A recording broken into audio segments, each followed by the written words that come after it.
el doctor Albert Hofmann, químico de profesión y naturalista por afición. Lo que se dice un mito de nuestro tiempo, un hombre de alcance, fama y talla universal. Por muchas cosas, pero sobre todo porque el doctor Hofmann sintetizó allá por los años 30 en los laboratorios Sandoz de Basilea la diatilamida del ácido lisérgico, descubrió lo que hoy conocemos con el nombre de LSD y provocó uno de los mayores fenómenos o cataclismos, según se mide, culturales y contraculturales de la historia universal. A este nuevo Pitágoras, a este octavo sabio de Grecia, tiene en estos momentos 84 verdes años entre pecho y espalda y, como van a comprobar enseguida, está hecho una rosa. Es suizo de habla alemana y en alemán. Vamos a entendernos con él gracias a los servicios de traducción simultánea. En el otoño de 1977, una muchedumbre llenaba el aula magna de la Universidad de California en Santa Cruz y sus inmediaciones, con el rostro pegado a las ventanas o el oído atento a los altavoces que difundían las ponencias de distintas celebridades en un simposio internacional. Un hombre de mediana edad, aparentemente, sencillo traje gris y corbata, se abrió paso con dificultad hacia la mesa, donde distintos micrófonos florecían como ramas de un arbusto metálico. Cuando las ovaciones se serenaron, el llamado padre de la era psicodélica desplegó unas cuartillas y empezó diciendo: «Temo decepcionarles, quizá esperaban a un gurú. En vez de eso, se les presenta un químico». Hofmann nació en el cantón suizo de Aargau en 1906, en el seno de una familia humilde que quedó desamparada por la muerte prematura del padre. Pasó su adolescencia en el banco de taller de una fábrica como primogénito responsable de los suyos, pero le fascinaba la investigación científica y cursó simultáneamente estudios de química en Zúrich, que terminó en un tiempo récord y con premio extraordinario, culminando esa carrera con una tesis doctoral que hizo época, al describir por primera vez la hasta entonces enigmática estructura de la quitina. Los años duros quedaban atrás y, siendo fiel a una vocación ya sentida desde niño, la de conocer los principios activos de las plantas, aceptó un puesto de investigador en el pequeño laboratorio que era Sandoz por entonces. Allí permaneció hasta su jubilación, con hallazgos que contribuyeron notablemente a hacer de esa empresa un gigante farmacológico mundial. Fruto de esos años fueron descubrimientos que Hofmann llama comerciales, tranquilizantes y analgésicos, alternados con otros que le permitirían desarrollar fármacos todavía insustituibles en obstetricia y neurología. Investigaba el misterioso hongo llamado cornezuelo o ergot cuando topó con la dietilamida del ácido lisérgico o LSD, un derivado semisintético que absorbió inadvertidamente. Iba en bicicleta. Y aparte iba en bicicleta después de haberlo absorbido inadvertidamente y le sucedieron cosas muy curiosas. Es un viaje en bicicleta célebre, quizá el más célebre de los viajes en bicicleta. Decía, mejor dicho, Escotado, que este derivado semisintético fue descubierto por Hofmann y a partir de entonces no solo su vida, sino la de innumerables otros experimentó una profunda modificación. Jünger y Aldous Huxley, también la CIA y la psiquiatría institucional se apasionaron con el producto, unos creyendo que contribuía a ensanchar la cordura y otros que permitía desatar a voluntad la demencia. En cualquier caso, nadie discutió que esa sustancia y varias más de su especie, descubiertas por él durante los años 50, eran el hallazgo psicofarmacológico más importante del siglo. Doctor honoris causa en Harvard, Zúrich, Estocolmo y Berlín. A mediados de la década siguiente fue invitado por la Academia Sueca a pronunciar el ciclo de conferencias previas al otorgamiento de su galardón, que quedaría indefinidamente pospuesto cuando el conjunto de prometedores hallazgos se convirtió de la noche a la mañana en amenaza mortal para el orden establecido. Instado por el Pentágono a que colaborase en sus proyectos de armas químicas y por la inteligencia contracultural a hacer precisamente lo contrario, todo ello a partir de las mismas sustancias, comenzó para él, para Hofmann, una época de perplejidad solo apaciguada con la distancia crítica que otorga el paso del tiempo. Hasta aquí un poco larga, pero creo que era necesaria la presentación de Albert Hofmann. Debería de tomar la palabra el doctor Hofmann para decirnos en qué consiste el camino de Eleusis o el camino a Eleusis, título de este volumen escrito a la limón con el etnomicólogo Gordon Wasson y con el helenista Rack. Doctor Hofmann, ese camino a Eleusis, ese camino de Eleusis, hacia dónde conduce, cómo se sigue, cuál es su meta.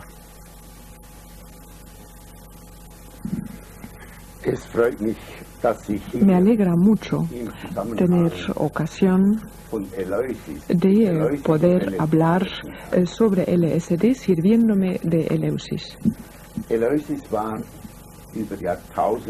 A lo largo de milenios, Eleusis ha sido el centro espiritual más importante de la antigüedad griega. Los misterios de Eleusis tienen su origen en la diosa del grano, la diosa Demeter. Ella originó estos misterios como agradecimiento de haber vuelto a encontrar a su hija Perséfone. Perséfone había sido secuestrado por Hades, el dios del Tártaro.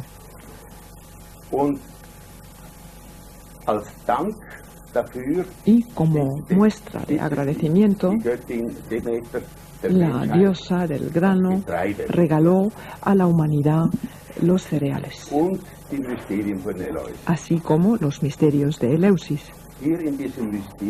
En estos misterios se enseñaron una serie de reflexiones sobre la vida y la muerte del hombre. Se sirvieron del ejemplo del mismo grano del centeno. El grano del centeno que es plantado en la tierra muere allí para dar pie a nueva vida.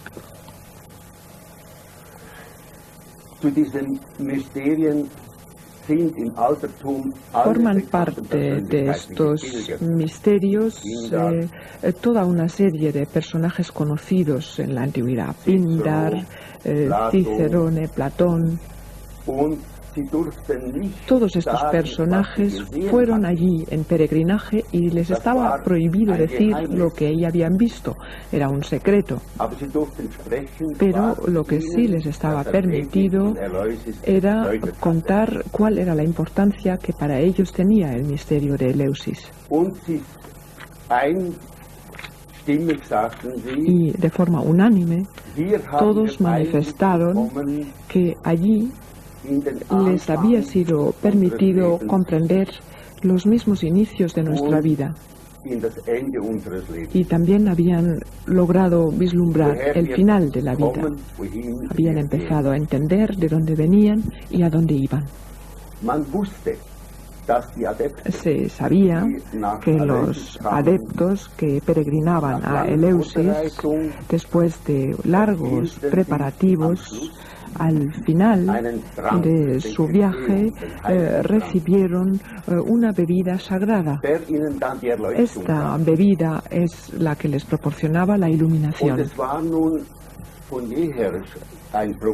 Y de siempre había sido un problema para los investigadores y para la ciencia el averiguar los ingredientes de esta bebida sagrada capaz de iluminar la mente humana.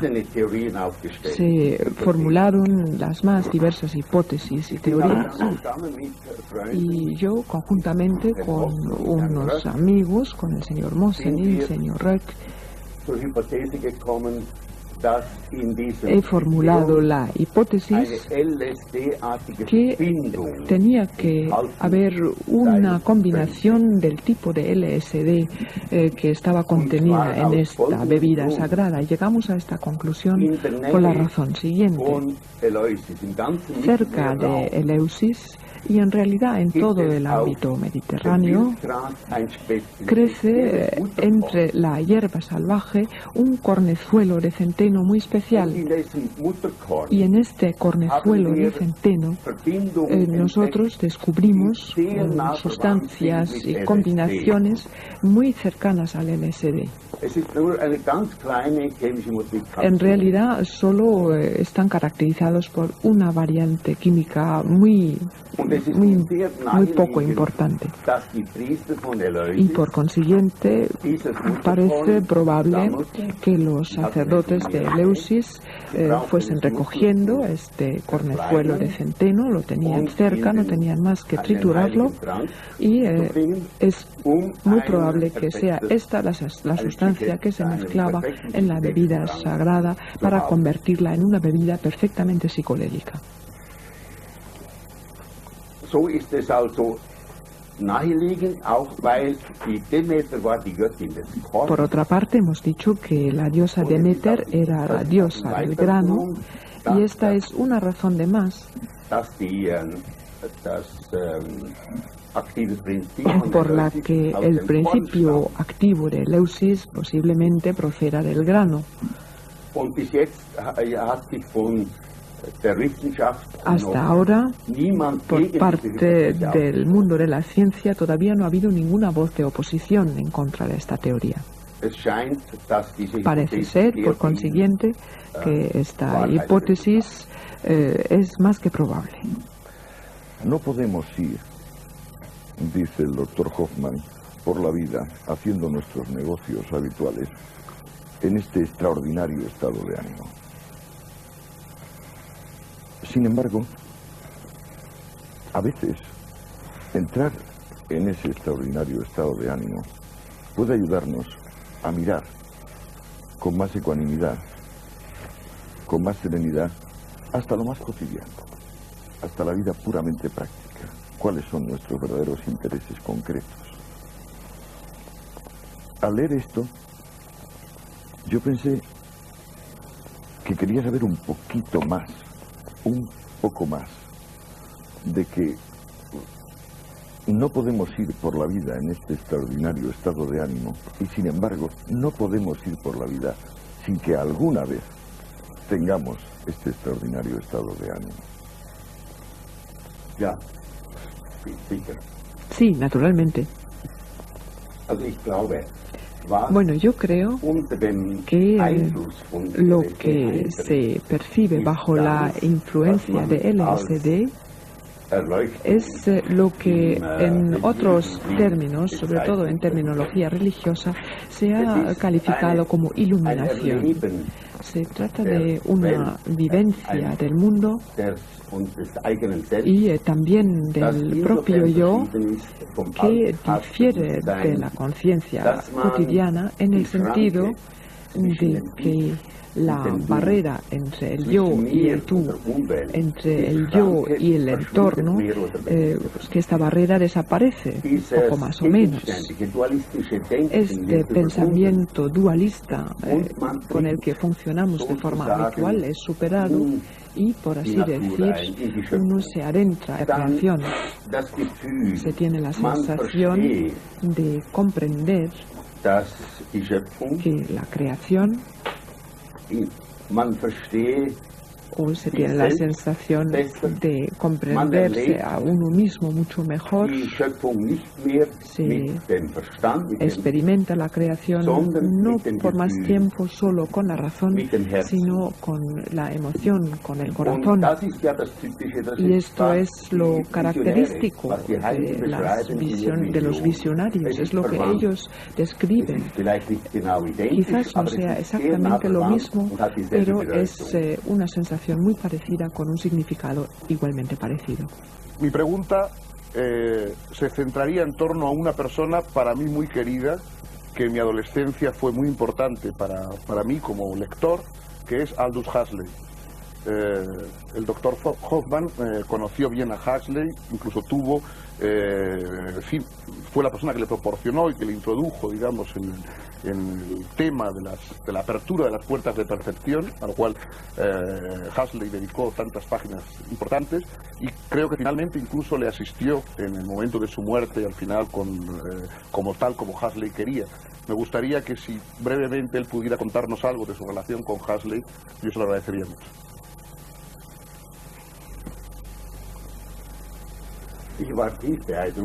A mí me impresionó profundamente Huxley.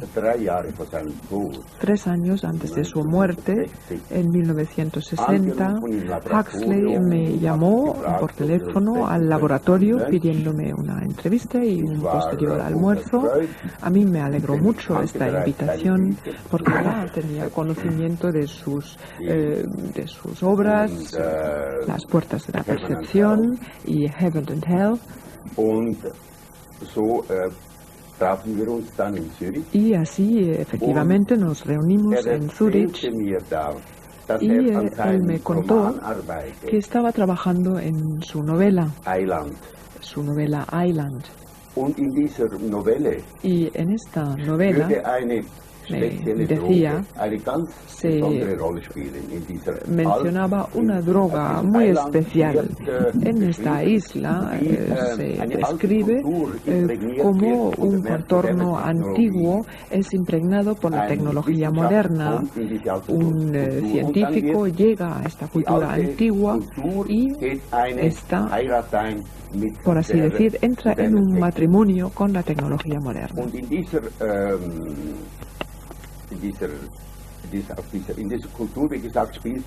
Y en esta cultura hay una droga que juega un papel fundamental, la Moksha-Medizin.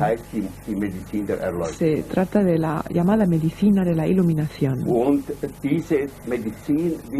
Y esta medicina, en esta cultura utópica,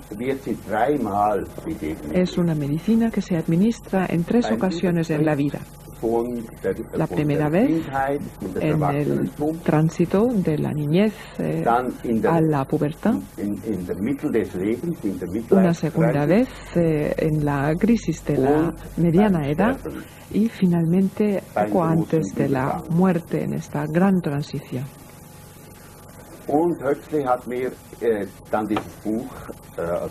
A continuación, cuando Huxley terminó su libro, me lo regaló y me lo dedicó.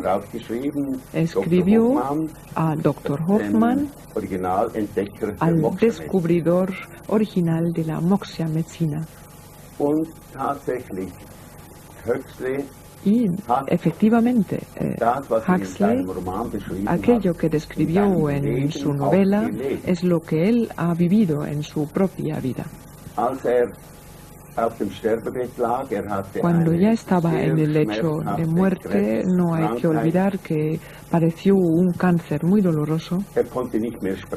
Ya no era capaz de hablar. Pues en el lecho de muerte, como digo, escribió unas notas para que las leyera su mujer, indicando 0,1 miligramos de LSD y M. Su mujer sabía lo que significaba. Ella le preparó esta inyección y él murió en paz.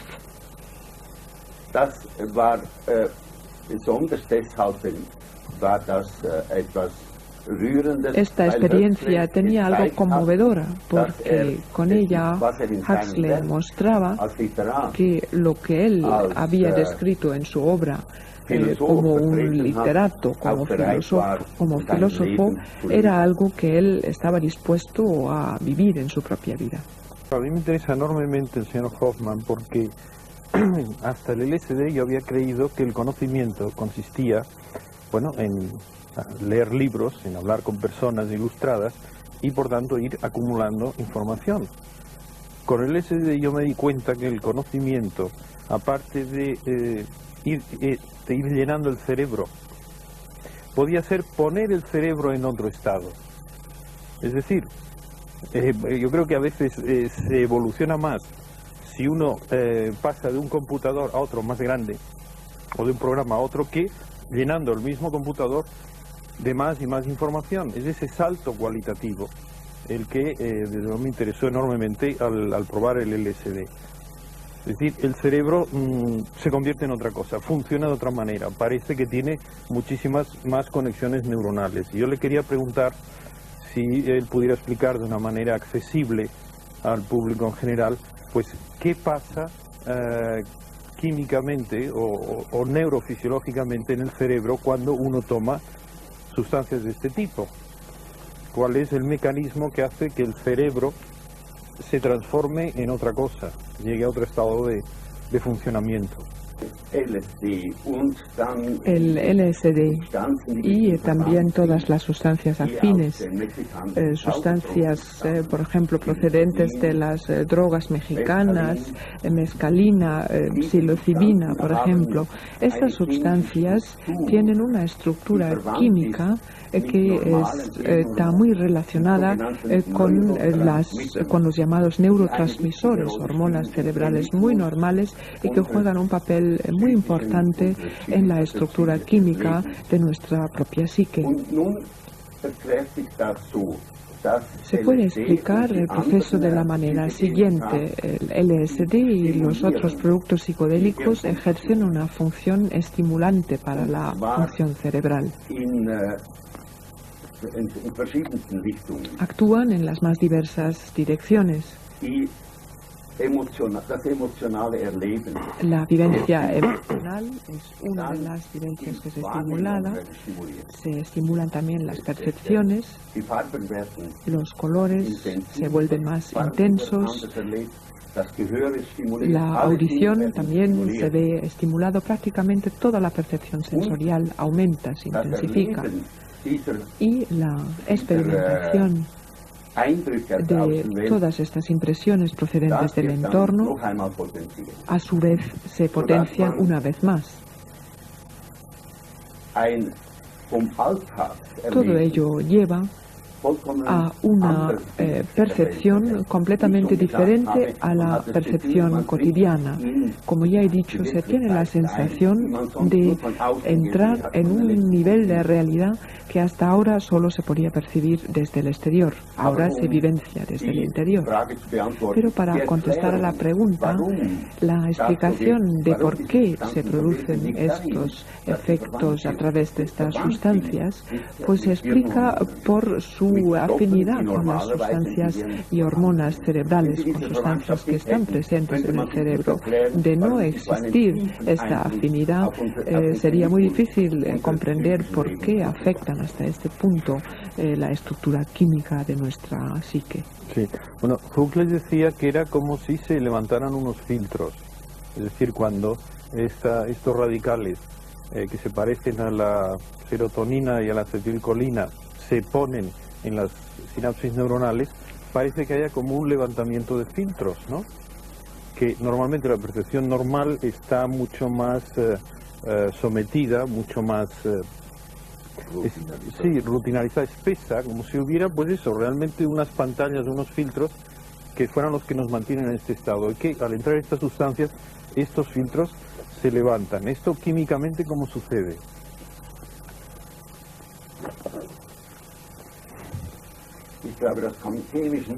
Bueno, creo que no se puede explicar desde un punto de vista químico. Aquí estamos más que ante una metáfora. Además, Huxley utilizó otra metáfora. Él dijo, normalmente nuestras sensaciones y nuestro entorno tiene que ser filtrado. Si nosotros pudiéramos evidenciar todo lo que nos llega, no podíamos procesarlo. Necesitamos una válvula. Se trata de una válvula muy estrecha en nuestra conciencia cotidiana, y esta válvula es la que se abre a través de estas sustancias. Somos capaces de recibir mucho más de lo que nos llega. Esta es la metáfora que él utiliza, y es también el mismo sentido en realidad que la metáfora del filtro, pero a mí me gusta más la de la válvula. Me gustaría, de ser posible, doctor Hoffman, volver al tema de Eleusis en relación al tema de lo sagrado y lo profano. Aquello maravilloso que veían los peregrinos a Eleusis solo pudiera ser sagrado en la medida que fuera colectivo, ritual, trascendente y no individual y en cierto modo profano. Es que la experiencia capital que provocan las drogas tiene que estar ligada a lo sagrado. Es necesario.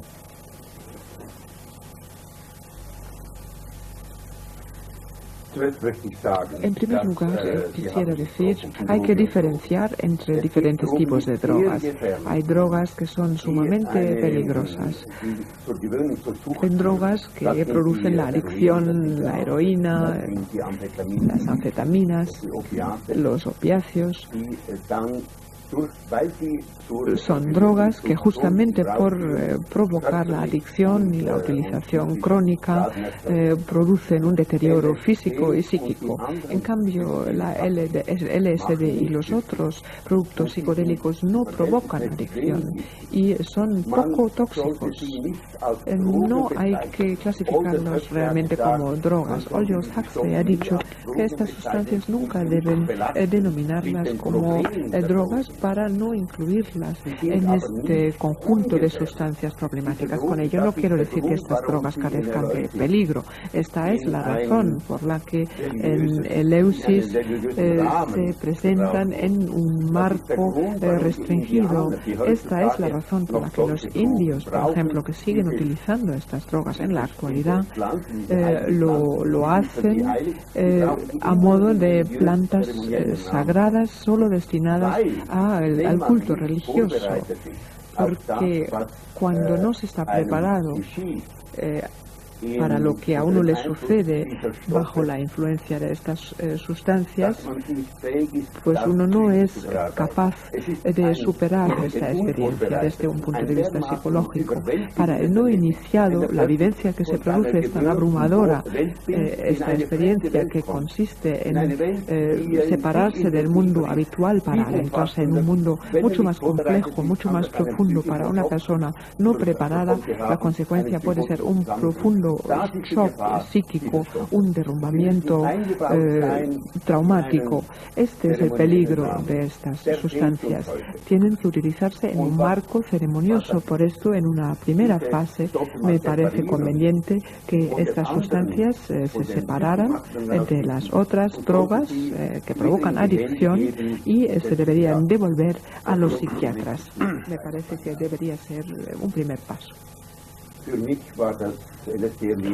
Para mí, la vivencia de la del LSD ha sido un abrir de mis propios ojos. Yo he tenido de repente mayor conciencia de que la creación puede vivenciarse de un modo mucho más grande, mucho más hermoso de cómo la solemos percibir.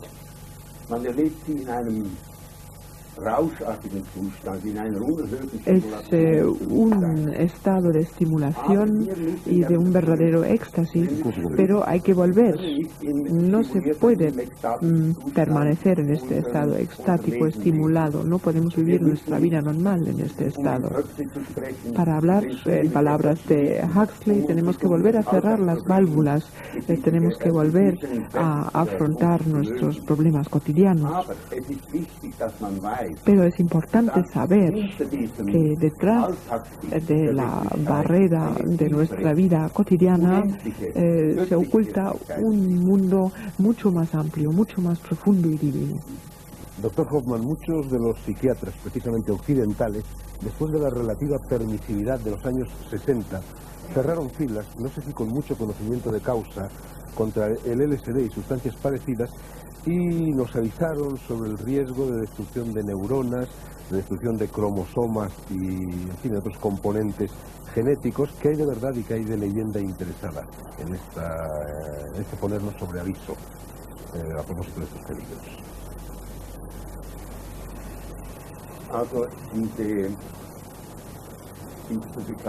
Bueno, estas publicaciones indicando de que LSD trastorna la masa del globo terráqueo y por ello influye negativamente en los cromosomas, pues es una afirmación errónea, como se ha mostrado científicamente.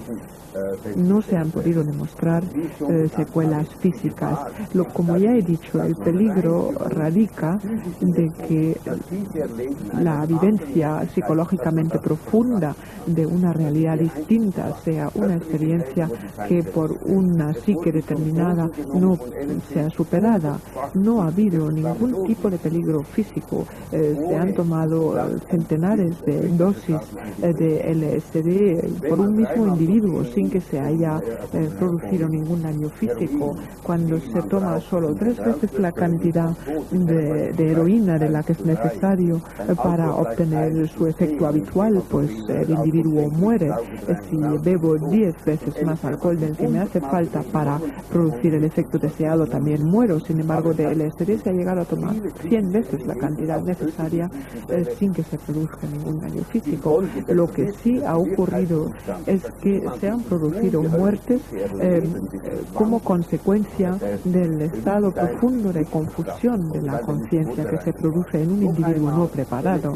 Una vez más, LSD forma parte de las llamadas drogas sagradas. Sagradas en el sentido de que hacen falta los preparativos necesarios, hace falta un respeto. Y vuelvo una vez más a Eleusis. Estas drogas se tienen que administrar tal como se administraron en Eleusis. Me parece que incluso puede ser un verdadero ejemplo de cómo manejar estas sustancias en nuestro tiempo. Doctor, perdona, una cosa brevísima. Tú, a tu divina edad, ¿sigues experimentando con estas sustancias en tu cuerpo y en tu alma?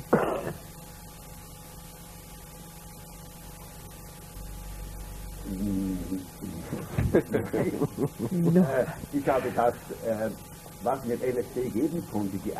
Todo lo que LSD me ha podido dar, ya me lo ha dado y ahora intento vivir de acuerdo con estas vivencias. LSD me ha abierto los ojos, he sido capaz de comprender y ahora intento mantener mis ojos abiertos sin LSD, mantener la conciencia abierta sin LSD, seguir comprendiendo el milagro de la vida, del milagro y misterio del ser y del devenir.